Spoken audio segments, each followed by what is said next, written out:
کو پر پڑھا جائے گا، اور اللہ اکبر میں اللہ کے لام کو باریک پڑھنا، اللہ اکبر کہہ دینا، کیونکہ یہاں پر لام بھی عارضی طور پر پڑھا جائے گا، اور بسم اللہ میں اللہ کے لام کو بسم اللہ کہہ دینا، یہ بھی لحن خفی کے حکم میں آئے گا، یعنی ان حروف کو جو عارضی طور پر پڑھنے چاہیے ان کو باریک پڑھنا، اور جن کو باریک پڑھنا چاہیے ان کو پر پڑھ دینا۔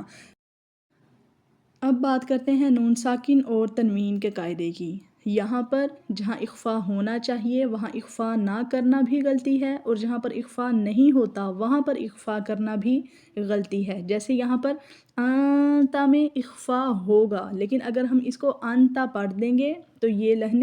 خفی کے حکم میں آ جائے گا، یعنی وہاں پر اخفا ہوگا، آنتا کہہ کر آگے آپ شروع کر سکتے ہیں، لیکن جہاں پر اخفا نہیں کرنا وہاں